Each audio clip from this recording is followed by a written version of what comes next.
ওয়া আমওয়ালাহুম বিআন্না লাহুমুল জান্নাহ। আল্লাহ বলেন ওই সমস্ত মুমিনদের জন্য বছরে 2টা ঈদ, বড় আনন্দের দিন, বড় খুশির দিন। একটা হলো রোজার ঈদ, একটা হলো কি রোজার ঈদ, ঈদের ফিতরের দিন।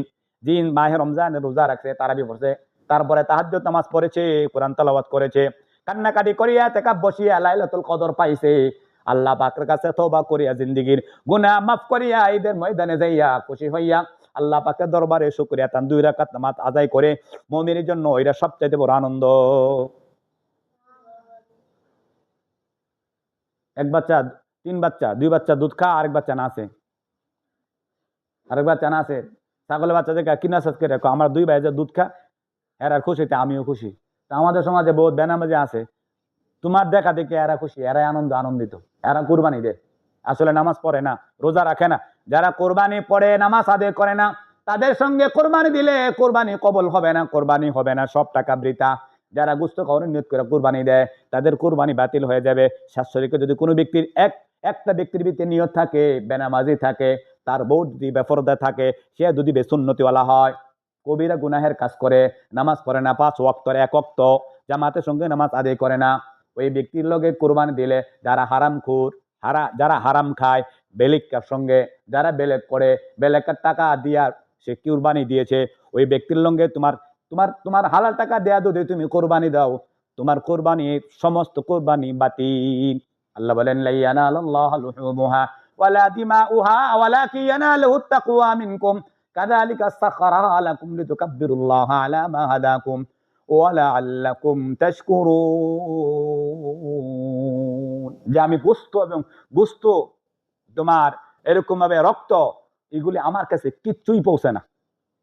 আমি তোমার বড় জন্তু, বড় গরু, 20 লাখ টাকার গরু আমি আল্লাহ দেখি না, আমি দেখি তোমার নিয়তটা কিরকম, তুমি কার জন্য কোরবানি দিয়েছো। তুমি দিবা নামাজের লোকে কোরবানি দাও, এতে প্রমাণ হইলো তুমি গুস্ত খাওয়ার জন্য কোরবানি দিয়েছো। তুমি যদি হারাম করে লোকে কোরবানি দাও, এতে প্রমাণ তুমি গুস্ত খাওয়ার জন্য কোরবানি দিয়েছো। তুমি যদি তোমার নিয়ত যদি সহি হইতো, আল্লাহ পাকের জন্য খুশি হইয়া তুমি কোরবানি দিতা, তাহলে কেউ সাথে দিতে না পারলেও একা একা তুমি কোরবানি দিতা। যারা সমাজের মধ্যে যারা নেককার, যারা আল্লাহওয়ালা, যারা মুমিন মুত্তাকি, যারা আল্লাহর জন্য দান করে, আল্লাহর জন্য কুরবানি করে, তাদের সঙ্গে তুমি কুরবানি দিতা। তুমি যদি বেনামাজের লোকে কুরবানি দাও, তোমার কুরবানি বাতিল, তোমার কুরবানি বাতিল। এজন্য আমার লক্ষ্য উদ্দেশ্য থেকে ইবাদত, আমার কুরবানি যেন ইবাদত হয়। কুরবানির সময় কত গুনাহের কাজ মানুষ করে, কোরবানি করে, কিন্তু কোরবানি করিয়া নারী এবং পুরুষ, বেগানা পুরুষ আর বেগানা নারী একাত্তর বইয়া গোস্ত বানায় আর হাসি তামাশা করে, রং তামাশা করে। অথচ কোরবানি করিয়া, কোরবানি করা ওয়াজিব, পর্দা করা কি ফরজ, পর্দা করা ফরজ। অথচ ভাবি, দেওয়ার, বাসর, স্বাস্থ্য ভাইয়ের বউ, বত ভাইয়ের বউ, এরকম ভাবে এরা বইয়া 71 বই আড্ডা দেয়া, গল্প গুজব করে আর বানায়, বইয়া বইয়া কি বানায়, গোস্ত বানায়।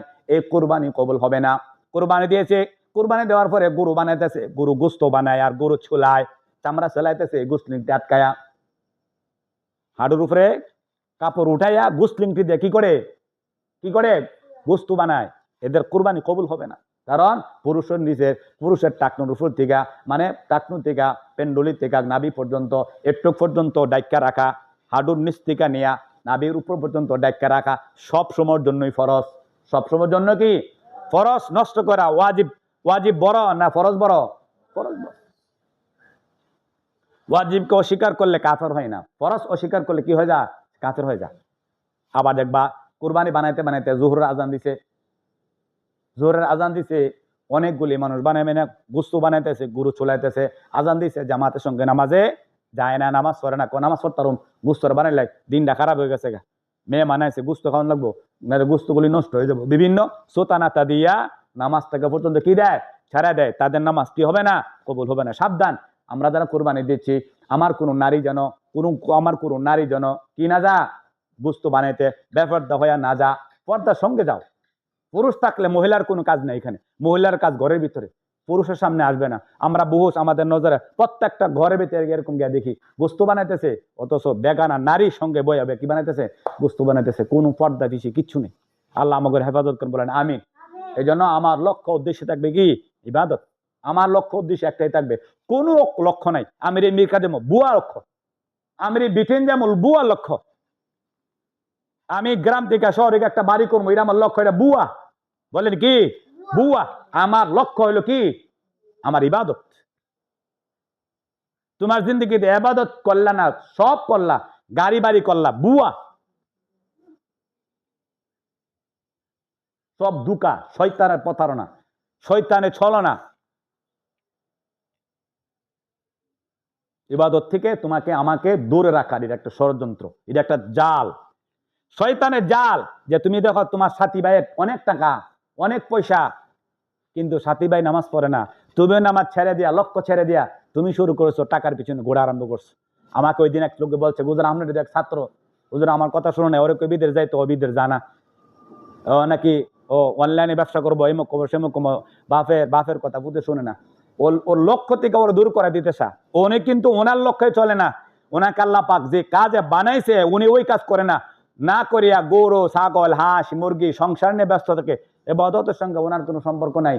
সন্তানে বলে ঈদে ছেড়ে দিয়া ওনার সাথে চলে যেত, এটা কি মূল লক্ষ্য? না। হোক সে আমার বাবা, হোক সে আমার মা, হোক আমার সন্তান, সে যদি আমার লক্ষ্য থেকে আমাকে দূরে সরাতে চায়, আমি তাকে মানি না। লা তাআতা লি মাখলুক ফি মাসিয়াতিল খালিক। আল্লাহকে অবাধ্য করিয়া, নবীকে অবাধ্য করিয়া আমি কোন বাবা মাকে কাউকে আমি খুশি করতে পারবো না। কথা ঠিক কিনা? আমার প্রতি সবাই বাজার থাকুক। আমি তোমাদেরকে প্রথমেই বলেছি যে আমার প্রতি কে খুশি আর কে বাজার, এটা আমার দেখার বিষয় না। আমার দেখার বিষয় হলো যিনি আমাকে সৃষ্টি করেছেন, যিনি আমাকে খাওয়ায়, যিনি আমাকে পড়ায়, যিনি আমাকে সুখ দেওয়ার মালিক। আমার চোখ নাক অঙ্গ প্রত্যঙ্গ জমিন জামা, আমার শরীরে যত রক্ত শক্তি আছে, যিনি আমাকে দান করেছে, তাকে পাওয়া হইলো আমার জীবনের সবচেয়ে বড় লক্ষ্য। মানুষ পাওয়া আমার জীবনের লক্ষ্য না। কথা ঠিক কিনা? মানুষ আমাকে মন্দ বলুক, পাগল বলুক, ছাগল বলুক, নবীকে কোরআনে বলছে মা আনতা বিনিআমাতি রাব্বিকা বিমাজনুন। নবীকে মাজনুন বলতেন, মাজনুন। আল্লাহ বলছেন, হে নবী, মানুষ আপনাকে মাজনুন বলে, পাগল বলে, আমি কিনা, আমি আপনাকে পাগল বলি না। ওয়ালা বিকাউলি কাহিন, ওয়ালা বিকাউলি কাহিন। আরেক জনকে শাইর আছে না নাই? নবীকে কবি বলতেন, জাদুঘর বলতেন, কাহিন বলতেন। আল্লাহ বলছেন ওয়ালা বিকাউলি কাহিন, হে নবী, আমি আপনাকে জাদুঘর বলি না, আপনাকে আমি কাহিন বলি না, যদি এরা বলে। এজন্য মানুষ আমাকে তোমাকে বহুত মন্দ কথা বলবে, এদের কথার দিকে আমার কান দিলে হবে না। এরা চায় তোমাকে তোমার লক্ষ্য থেকে তোমাকে দূরে সরাই দিতে। কত মানুষ আমাদের কথা বলতে বলছে ছাত্র জীবনে দাঁড়িয়ে রাখছি, কইছে এই দাও এই ফোলা দাঁড়িয়ে রাখছি, কিরে দাঁড়িয়ে রাখলে তুই বিয়া করতে পারবি? আমার গ্রামের মানুষ আমার কইছে, কত মূর্খ জাহেলের জগর মধ্যে আমি জন্ম নিছি। আল্লাহু আকবার। পাঞ্জাবি পরলে কোথায় ফোলাটা সরল সোজা ফোলাটা ভালো, ছেলেটা নষ্ট হয়ে গেছে, এরা পাঞ্জাবি পরে লেছে, পাঞ্জাবি টুপি লাগাই লেছে। একটা ছেলে যদি স্কুলে পড়ে পাঞ্জাবি টুপি পরে দাঁড়িয়ে লাগে, কই দেহ ছেলেটা বাদ গেছে গা। এরা কত আশা করছিলাম ডাক্তার হইব, ইঞ্জিনিয়ার হইব, কবি হইব, সাহিত্যিক হইব, হ্যাঁ আমার ভবিষ্যৎ উজ্জ্বল করবো। নামাজ পড়ছে, নামাজ পড়ে সুন্নতের কাছে চলে, বাবা ক মা ক সমাজের মানুষ কত ছেলেটা বাদ গেছে গা। ছেলেটা বাদ গেল গানা কাজে লাগলো, তাহলে দেহ। আর আসলে মানুষ না শয়তান? মানুষ রূপী শয়তান। কত মানুষ তোমাকে কত কাজে খারাপ ভালো কাজে বাধা দিবে। দেখবা তুমি খেলতে গেলে, তুমি রাস্তাতে হাঁটলে ওটা তোমার দোষ হই, তোমার ধমক মারবো, তোমার টাইস মারবো। মসজিদ আসলে কিছু মুসল্লি আছেন, ছাত্রদেরকে ধরে ধমক মারে, টাইস মারে। আরে তুমি যে তারা ধমক দিলা, টাইস দিলা, এই বয়সে তুমি মসজিদে আসো না কোনো সময়। এরা তো মসজিদে আসে 5 ওয়াক্ত নামাজ পড়তেছে, মাদ্রাসায় পড়তেছে, কোরআন শরীফ পড়তেছে, তুমি তো কোরআন শরীফটা পড়তে পারো না। কথা ঠিক কিনা? এই জন্য আমার লক্ষ্য উদ্দেশ্য থাকবে আল্লাহ পাকের সন্তুষ্টি, আল্লাহ পাকের ইবাদত করা, এটাই আমার মূল লক্ষ্য। তুমি যদি এইটা ধরে রাখো, তোমার তোমার টাকা পয়সা কোথ থেকে আসবে তুমি নিজে টের পাইতা না। কিন্তু ইবাদত করতে হবে একমাত্র আল্লাহকে খুশি করার জন্য, যে আমাকে আমি ইবাদত করলে মানুষ আমার খাওয়াইবো, মানুষ আমার পড়াইবো না। যেমন ফাইদা কুদিয়াতিস সালাতু ফান্তাশিরু ফিল আরদি ওয়াবতাগু মিন ফাদলিল্লাহ ওয়া যিকুরুল্লাহা কাসীরান লাআল্লাকুম তুফলিহুন। ফানসাহুম যিকরাল্লাহ। শয়তান চায় যে তুমি যেন আল্লাহ পাকের জিকির ভুলে থাকো। কইছে তুমি নামাজ পড়ো, খেতে খামারে কাজ করো, ওইটাও ইবাদত। তুমি পরিশ্রম করো, মেহনত করো জিকির জন্য, ওইটাও কি আমার একটা লক্ষ্য। আমি ওই কাজ শেষ, আমি আবার ইবাদতের কাজে আসবো। তুমি এখান থেকে বাইরে খেতে খামারে কাজ করো, গরু রাখো, গরু পালন করো, ওইটাও জায়েজ, ওইটাও ফরজ। ওইটাও কি ফরজ। শুধু টুপি আর দাড়ি আর পাঞ্জাবি ফিরা বসে বসে মুস্কুরমা ইবাদত করবো না, ওইটা না। আমার উদ্দেশ্য ওইটাও থাকবে যে আমার নামাজের পরে আমি গরু পালবো, আমি খেত খামার করব, হ্যাঁ, আমি চেষ্টা করবো ফাস্তাতাতুম মিন কুওয়া, যে আল্লাহ তোমাকে শক্তি দিয়েছে, তোমার পরিবার পরিজন তোমার উপর দায়িত্ব দিয়েছে, জিম্মাদারি দিয়েছে, তুমি শুধু নামাজ পড়বা আর পাঞ্জাবি আর টুপি পরে পরে তুমি মুড়ে আসবা, মুড়ে ঘুরবা, হ্যাঁ, আর হাত পদ্মার মানুষের কাছে লজ্জা। এগুলি আল্লাহ বলছে তুমি যেমন নামাজ পড়া তোমার জন্য ফরজ, তোমার জন্য রিজিক তালাশ করা ফরজ, মেহনত করো, কষ্ট করো, ওই রমিতে আমি আল্লাহ পাক তোমার জন্য ইবাদত রাখছি। এই জন্য আমার লক্ষ্য থাকবে কি ভাই? ইবাদত। পরিবার পালা আমার ইবাদত, সন্তানকে লালন পালন করা আমার ইবাদত, গরু পালা ইবাদত, ক্ষেত খামার করা ইবাদত, জুতা পরা ইবাদত, পাঞ্জাবি পরা ইবাদত, টুপি পরা ইবাদত, সফর করা ইবাদত। তোমার জীবনে যা কিছু করো সব ইবাদত, কিন্তু আমার লক্ষ্য থাকবে কোনটা? ইবাদতের লক্ষ্য থাকবে। আমার লক্ষ্য একটাই, আর কোনো লক্ষ্য নাই। আমি বাড়ি করবো, গাড়ি করবো, এগুলো ভুয়া লক্ষ্য। বলেন কি ভুয়া? কি স্কুলে আইএফএস করা ভুয়া, মাস্টার ডিগ্রি পড়া ভুয়া, আমেরিকা যাওয়া ভুয়া, ইতালি যাওয়া ভুয়া, সব ভুয়া। যদি আমার লক্ষ্য থাকে ইবাদত, ইতালি যাওয়াও ইবাদত, আমেরিকা যাওয়াও আমার ইবাদত। কথা ঠিক কিনা?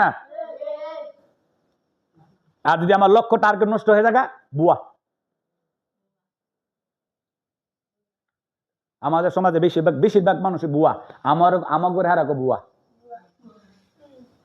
হেরা যে বুয়া, হেরা নিজেরা কো না, আমার কি তা বুয়া। এই জন্য মানুষের খুশির জন্য কোনো কাজ করতে নেই। একমাত্র লক্ষ্য আমার উদ্দেশ্য আল্লাহ। আমি আল্লাহর জন্য করে যাবো। কেন আমার দিকে চায় রইলো না রইলো, কেন আমার পিছনে কইলো না কইলো, এগুলি আমি কি করবো না, লক্ষ্য না। আমার লক্ষ্য কি? আল্লাহর ইবাদত। বলো আমার লক্ষ্য কি? এটাই প্রত্যেকের মানুষের লক্ষ্য থাকে। আমার জীবনে একটা লক্ষ্য স্থির করতে হবে। আমার লক্ষ্য কি? ইবাদত। ইবাদত আল্লাহ যেন সবসময় মৃত্যু পর্যন্ত ইবাদত করে যেতে পারি। আল্লাহ আমাদের সবাইকে তৌফিক দান করেন। ওয়াখির দাওয়ান আলহামদুলিল্লাহি রাব্বিল আলামিন। কুরবানির সময় কোনো বাজি, ফটকা, গান বাজনা, টুপি পাঞ্জাবি খুললা কাজ করতে নাই। তোমার কাপড় যেন টাকর উপরে না যা। তোমার মাথার টুপি খুললা কাজ করো, টুপি রক্ত পড়বে, জরুরত আছে, জায়েজ আছে। পাঞ্জাবি খোলা জায়েজ আছে, কিন্তু তোমার লক্ষ্য যেন কিনা নষ্ট না হয়। তোমার গুরু বানানি শেষ হয়ে গেছে, আজান দিছে, তুমি মসজিদে চলে আসবা, গুরু পরে থাক। ভাবি গুরু গোস্ত বানাইতেছে, আমি গোস্ত বানাবো না, না প্রশ্ন আসে না। আমার স্বাস্থ্যবিন গোস্ত বানাইতেছে, আমি গোস্ত বানাবো না, না আমি এখানে গোস্ত বানাবো না।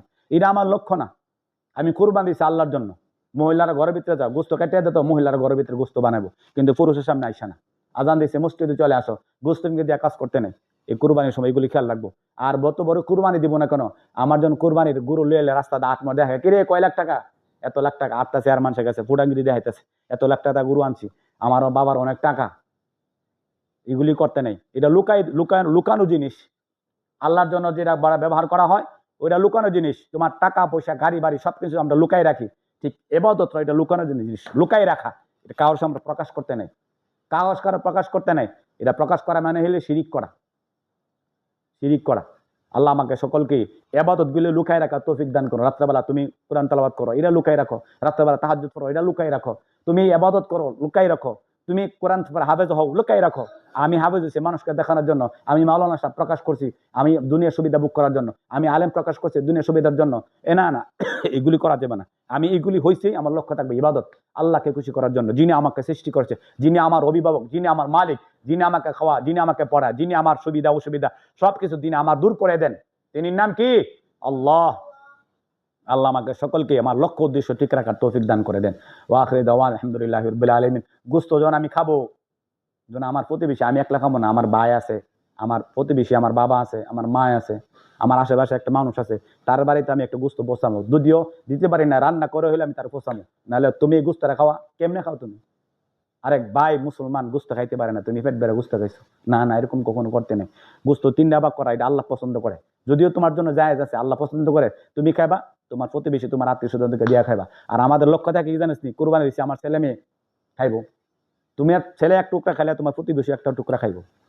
এই জন্য আমাদের বলে যে আমাদের মনকে কি করতে হবে? বড় করতে হবে। এই জন্য কোরআন এই কথাই কইছে, ওয়ালা কিয়ানালু তাকওয়া মিনকুম, যে তোমার দিলের তাকওয়াটা, তোমার দিলের ভালোবাসাটা, তোমার দিলের ফরহেজগারি দেই আমি দেখব। আমার দরবারে গোশত এবং রক্ত কিচ্ছুই পৌঁছবে না। পৌঁছবো কি? তোমার দিলটা, তোমার দিলটা আমি দেখবো। ইব্রাহিম আলাইহিস সালামের দিলটাই পছন্দ করছিলেন। ইব্রাহিম আলাইহিস সালাম ইসমাইল আলাইহিস সালামের দিলটাই আল্লাহ পাক নিছিলেন। আল্লাহ পাক যখন ইসমাইলকে ছুরি দিয়ে কোরবানি করতে গেছিলেন, আল্লাহ ডাক দিয়ে গেছে, ইসমাইল, ইব্রাহিম, আমি তো তোমার সন্তানকে চাই নাই, চাইছি তোমার দিলটা, দিলের ভিতরে আমার ভালোবাসা আসেনি। তোমার দিলটা আমার লক্ষ্য উদ্দেশ্য আমার নেই তোমার। তুমি আমাকে চাও কিনা, নাকি তুমি সন্তানকে চাও? সন্তানে ভালোবাসা চাও নাকি আমার ভালোবাসা চাও? এই জন্য সন্তানকে দুনিয়ার ভালোবাসায় দুনিয়ার কাজে লাগাইতে নাই, সন্তানকে আল্লাহর ভালোবাসায় আল্লাহর কাজে লাগাই দেন। এটা আমার নয়, এটা আমার আল্লাহ পাক আমাকে আমার কাছে আমানত রাখছে, এটা আমাকে আল্লাহ পাক দিয়েছেন, তার ইবাদতের যোগ্য বানানো এটা আমার দায়িত্ব, এটা আমার কর্তব্য। সন্তানকে ইবাদতের যোগ্য বানানো, আল্লাহ পাকের পরিচয় ধরে তোলা, আল্লাহ পাকের পরিচয় দেওয়া, ইসলামের পরিচয় দেওয়া, কোরআনের পরিচয় দেওয়া, হাসন নাসের পরিচয় দেওয়া, জায়েজ না জায়েজ পরিচয় দেওয়া সন্তানকে কার দায়িত্ব? বাবার দায়িত্ব। আজকাল দে বাবা দেয় না, এখন দে উস্তাদরা। এটা দিতে গেলে শাসন করতে হয়, বাপ মাকে হুজুর আমার ছেলেরা মারেন কেন, এই সন্তান বেয়াদব হয়, নষ্ট।